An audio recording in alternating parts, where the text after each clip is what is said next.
common. We all know that we have been there. So there were three parts of this question. One was hypothyroidism, like low thyroid function. Second was depression, and third was menstrual periods. So how we're going to deal with all that. So hypothyroidism is easy. Make sure you see your doctor and get it fixed with supplement like levothyroxine or Synthroid, and then the doctor have to check hormones every 6 weeks to get the right numbers. And once you're at the balanced number, then we should be fine. Depression, again, if it is once in a blue moon, it will pass. But if it is a long-term psychological disorder, then antidepressant medications are available. We have to be a little careful. Some depression medications do cause weight gain. Lyrica or Neurontin or gabapentin has been used for depression. They can cause weight gain. So if you're on the weight loss and under depression, actually the best medication is the Velbutrin or Zyban. We very commonly used in weight loss programs. It's actually designed as an antidepressant, but it also works for smoking cessation as well as for weight loss. It does work on the part of the brain which actually neutralizes your urges for eating food or smoking cigarettes. Well, the problem would be if you smoke and do the binge eating, we got a problem here. That's going to stop both, right? Happens less often, but if you're smoking and eating a lot, stop both. Now, people who have been smoking, when they stop smoking, they gain weight. They neutralize kind of effect of each other. So it's kind of, you're getting two benefits, but you're not losing weight. So it's uncommon though. I haven't seen a lot of smokers, especially in Yuma. So they used to be ex-smokers, so that's really not a big issue. But patients who ask, how come it's not working? I'm not depressed, and I'm not eating, but I'm not losing weight at home. Like, what's going on? So you ask the history, and they will tell that also they're not smoking that much now. And smoking increases your metabolism. I'm not in the favor of smoking. I'm giving you the mechanism behind this situation. The third fact is menstrual periods. Again, it is a monthly thing. It will happen. It is not the fat gain. It is the fluid gain.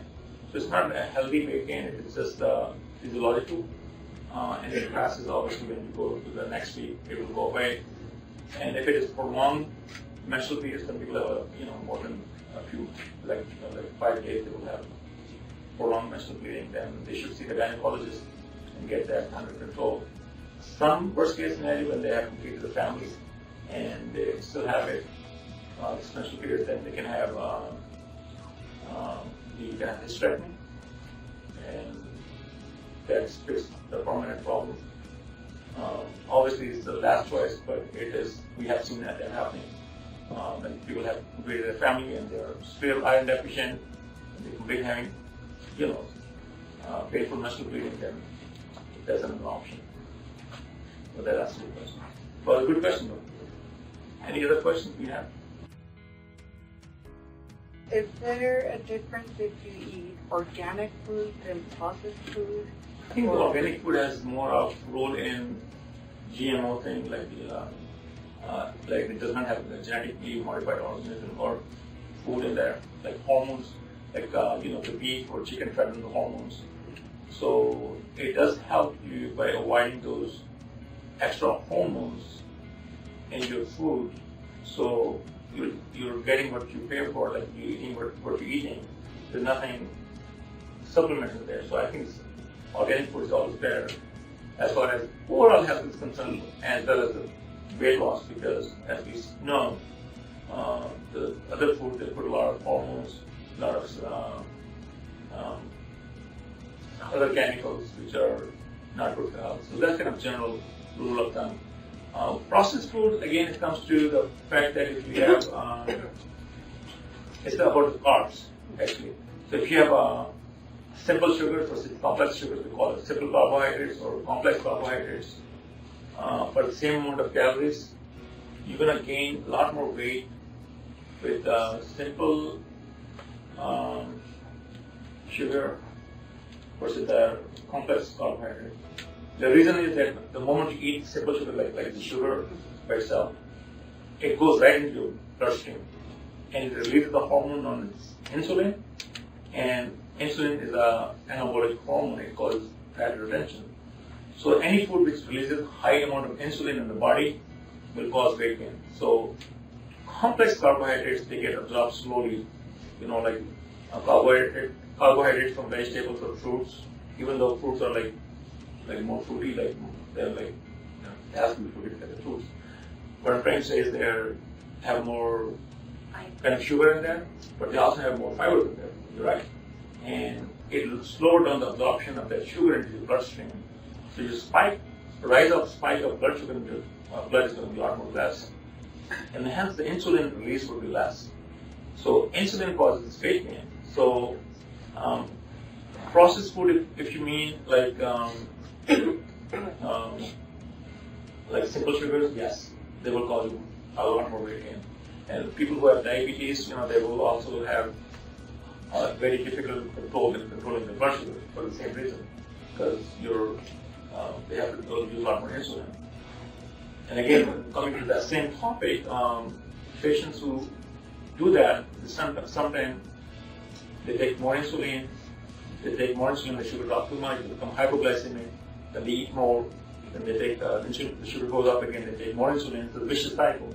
So sometimes you have to break that cycle, or what they keep happening is the sugar keeps dropping, they take more insulin, and then they eat more food and they gain more weight. So somewhere the doctor have to intervene and stop that cycle. And generally, by replacing simple sugars with a complex carbohydrate will help. But very good question. Another question? Guys, you always ask, so which good question is everybody? All right. How about honey versus processed sugar? Yeah, so honey in one way comes into the complex carbohydrate. So it is actually preferred. If you have to pick up your sugars, then honey is probably better than the other ones. And in the various religious things, honey has always been advertised, or not advertised, but preferred. I think it's a medical reason. I'm just saying the medical reason. So honey is probably better than simple sugar for your sugar intake because it's more complex. So there's two things, like you call it glycemic load and glycemic index.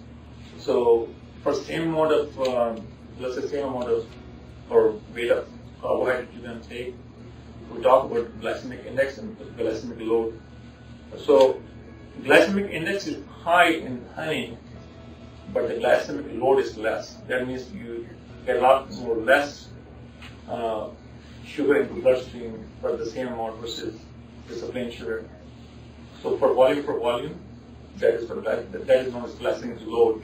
So glycemic index is still high, but it is spread out, so the glycemic load is less. So that is more preferable for a lot of health conditions like diabetes. Good question again. Yeah, my question is, I take several vitamins a day, plus I take vitamin B and several different vitamins per day. So that's not helping. I would say one a day would be fine, like one multivitamin a day would be fine. And then after that, if doctor do recommend, then that's fine. I mean, because he's following or she's following your labs, and if magnesium is low, or iron is low. Again, those are not vitamins; those are the minerals. But I see the common vitamin which is low, it seems like an epidemic, is vitamin D, and I think it's a lab issue, not with like one particular lab, but I think with all the labs, because blood is drawn and is saved, and then process it. By the time they process it, I think it kind of gets low into the specimen of the blood collected.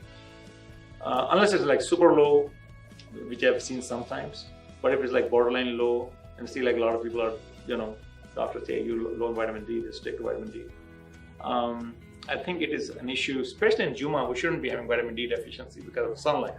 So it's very hard for me to see that kind of epidemic of vitamin D deficiency. But then I asked, okay, maybe it's too hot for us to go outside. Maybe that's why it's low, because it is sunny, but it's too sunny for us not to go outside, to stay inside actually and become vitamin D deficiency. So there was, at one point, I had an idea of doing a research project on this one to see what's real, because bigger labs, if you even send the sample to them, vitamin D comes low. It's like an epidemic, and it doesn't make any sense. In Arizona, sunny state, we shouldn't be having that. But that's the most common vitamin D I have seen, a vitamin deficiency I have seen in the blood samples or in the lab test. But again, you have to just go with the kind of like what you have in front of you, and just we give, okay, it's a vitamin, just take it, and everybody feels better about it. Can some supplements, like vitamin supplements, make you gain weight? I'm not aware of any vitamins. Now, vitamins have no caloric value. They're like a catalyst on your metabolic pathway.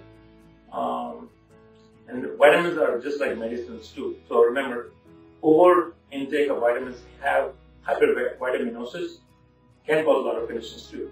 So a lot of like toxic side effects. So we shouldn't be taking a lot of vitamins. One vitamin a day, if you want to take multivitamin a day, is fine. But I know some of patients I've seen over a period of time, they take 10 different pills every day.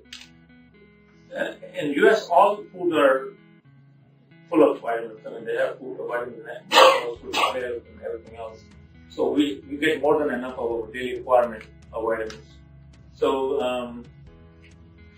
having more vitamins causing weight gain, no, that's not true. All right. And any other? That was a very good question, actually. Here you go. You know, this is a real, back in the days, way to eat lunch in the skyscrapers. And I don't know how they do it. They're just sitting on the pillars and have no fear. They're not paranoid. I think their workman comp would be too high nowadays if they were if they're like in the real world now. But I think back in the days nobody cared that much. So just put them fell while eating their lunch. No big deal. 30th floor. All right, guys. Thank you so much. Thank you for coming in. Keep the next date in the mind, and we'll go from there. Thank you so much.